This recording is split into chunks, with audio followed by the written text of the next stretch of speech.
the study doc. And as always, we're here to be positive, to be productive, to move forward as students, as pre-meds, to reach your goals.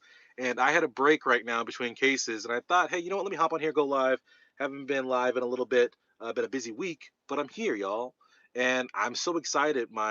For some reason, my phone was not letting me go live on YouTube. You guys know I love to be live action, bringing this expertise. So now my phone all of a sudden is working again, so we can start going live. And now I'm actually thinking, because I love live so much, we should go live every gosh darn day. Who wants to go live every freaking day? Armand back in the building. Armand, where you been?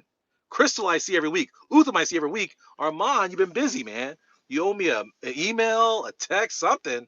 Where you been? But what up, y'all? Good morning. So today, what I want to talk about, I think it's so important to recognize in this world, as students pursuing medical school, you have tremendous opportunities for your future. Tremendous opportunities. You can get into medical school, anyone can get into medical school, but so many students prevent themselves actively from getting into medical schools because they lack one very key ingredient to being a great pre-med, to being a great successful person, and to ultimately getting into medical school. Can everybody hear me? I want to make sure everybody can hear me. I'm not talking to myself. Crystal, can you hear me? If y'all can hear me, thumbs up this video right now. Give me that like button if you can hear me. Comment that you can hear me right now so I know, because this is my first time live on the. Okay, we can hear me. We're good? All right. I like it. There's no lag in this. I like this. We're here. But so this one thing that people are lacking, let's see if people say it. Let's hear. Red Robin says self-sabotage is a real danger. Also laziness. And that's what we're going to talk about, Red Robin. The key, guys, a lot of you guys are missing out on opportunities, and this happened. And I'm gonna tell you guys a story, and we were talking about this in pre-med coaching. I thought like you guys could benefit from this. Is that it's so amazing to me. I tell everyone, I'm like, you can get into medical school, but so many people keep themselves out of medical school because they lack the central ingredient, which is essential to be a great pre-med, a great doctor, a great salesperson, whatever, and that is initiative. So many people lack initiative, lack drive, lack motivation that's ingrained in themselves to be excellent. And so many people, when I talk about this initiative, I'm talking about the initiative to take the extra step. But what's crazy is some people lack the basic initiative to do the basics of what they're supposed to do. And this plays out in activities. And for a lot of you guys, you recognize you need letters of recommendation for medical school. And it's shocking to me. It's not shocking to me, but it's horrifying to me. That's a better term. When I ask students, right, they're like, oh, hey, Dr. Pines, I'm thinking about applying. Like, tell me, like, let's talk about it, blah, blah. And I'm like, okay, well, who are your letter of recommendation writers? And they're like, oh, well, it's going to be hard for me to get letters of recommendation. I'm like, how is it hard for you to get letters of recommendation? If you don't have letters of recommendation lined up for medical school, that means you failed yourself.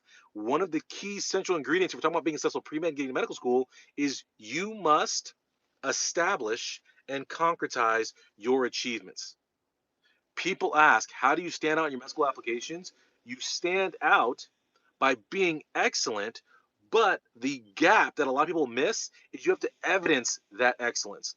And it starts with having backup, because anybody can say anything about themselves, right? That's why my whole thing about social media, anybody come on here and say, oh, I'm an expert. Oh, I'm this, I'm another thing. No. Real expertise is real world stuff. And so what you have to do for medical schools, you have to translate what you say, you have to concretize it and validate it. And one of the ways you do that is with the letter of recommendation, because it's like a review on Amazon. It's someone saying, oh, yeah, when he or she says that she was amazing, she did great stuff in our lab, it's true, and I second that, and I'm a professor, and here you go. I put the stamp of the seal of approval, USDA approved, bam, you got it. But so many students go through their activities not thinking about, how am I A, going to get a letter of recommendation, and B, how am I going to make sure that letter of recommendation is outstanding, that this person recognizes I'm an integral part of this team, that I was here, I contributed, and I went all the way. It's by taking initiative.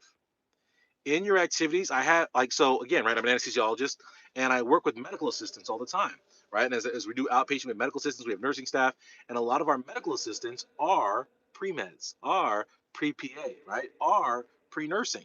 And I know that because they're in this position, they're going to want a letter of recommendation from me for their candidacy. And as part of that, I'm always evaluating and always judging them to say, am I going to write them a good letter of recommendation? And one of the factors that I look for is, does this person take pride in what they do? Do they take initiative to make sure their job is not just done, but it's done well, where they made themselves an integral part of the team, and I like their presence there. And so we had a medical assistant who was trying to go to PA school, and she asked me for a letter of recommendation. I was like, no, I can't write you a letter of recommendation. I'm very stingy with my letters of recommendation because my word is my bond, right? And so I said, no, I will not read a letter of recommendation. She's like, why? And I'm like, well, let's run it down. And again, you guys know I'm the honesty, right? I bring truth and honesty to you guys. So I have no problems telling people I won't write a letter of recommendation, and here's why. And what I explained to her was, I said, listen, you come here every day. Your job as a medical assistant, what is your assignment? What are your duties? And I said, you have all these different duties, but let's just focus on one. And one of those duties is checking in the patient, getting their medical history. I said, when you go out there, I'm like, every single time we have a patient here, I can see the patient's here. And I'll ask you, like, hey, listen, have you checked the patient in? And she's like, oh, I'll check him in right now. Your job is to check that patient in. Why do I have to prompt you to do your job? If I have to prompt you to do your job, if I have to be looking for you to do your job because you think I don't see you're slacking off, you're in there watching YouTube, doing whatever, there's a disconnect there. So why would I recommend you to be somebody's doctor, to be somebody's PA? It doesn't connect. And for a lot of you guys, you don't recognize that simple act of taking the initiative to do your job unprompted. I can't tell you how many times, well, you didn't ask me to do that. How many have you guys heard people say that? Oh, you didn't ask me. You didn't ask me to do that. Right? Your parents. Does that work with your parents? Oh, you didn't ask me to take trash out. But you know the trash needs to be taken out. You saw the trash, take it out. So as you guys are participating in your activities, I encourage you, take that little bit of initiative to say, okay, wait a minute. What am I supposed to do? Or what's the basic responsibilities I have? How can I do these before I'm even asked? How can I do these before they even notice? Like, how can I be so on top of things that they enjoy having me here? And then once you do that first step, the next step is to take initiative to be excellent and raise the standard. So not only am I doing the things that I'm supposed to do, but I'm looking for other things that aren't my job, but that I know need to be done, and I'm doing them without being asked.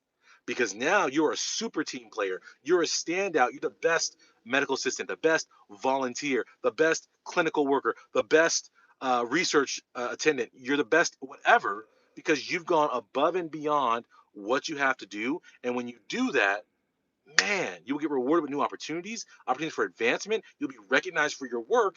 But then at the end of the day, you get that big stamp that you're valid with that letter of recommendation when they talk about how, oh, when Andre was here, not only was his job done, everybody's job was done. The standard was raised. We knew when he was here and when he wasn't, and we're so sad to see him go, but we're happy for your medical school or your PA school to get him. That's what you want people to say about you. Do you guys understand the difference there? Taking that initiative. If you guys are missing that ambition, that initiative, that standard to perform well, you're going to lose out. And it's terrible. I see it all the time. You don't recognize your career's going up in flames. You're literally setting flames to your own career. You're setting it on fire, self-sabotage. So we got to fix that. We got to correct that. And we got to get it done, guys. I got to go back to work. I'm getting texted right now. Apparently my patient is here and is waiting to see my face. He's ready to go to sleep. Who's ready to go to sleep? Okay. But have a great day. Make sure you guys, your first time here, hello, I'm Dr. Pinesett, I'm the Study Doc. Make sure you subscribe to my channel. If it ain't your first time here, if it is your first time here, make sure you like this video, y'all. I'm using my break to give y'all time. So like this video, let YouTube know. We live on YouTube. Let YouTube know that you enjoyed this video, you're enjoying it, and share this with some people. Let people know, hey, listen, this is important. Take some initiative in your activities, and I will see you guys. We're going to start going live every day. I might go live again this afternoon. I don't even care. I'm not fired up, but I feel that good because life is good. Life is great. Life is beautiful. We should celebrate it because we all have tremendous opportunities, y'all. Whether you appreciate it or recognize it now as somebody who's old and gray-bearded, life is sweet, y'all. So enjoy it, embrace it. Let's have some fun. Let's get better. And you know what's the most fun?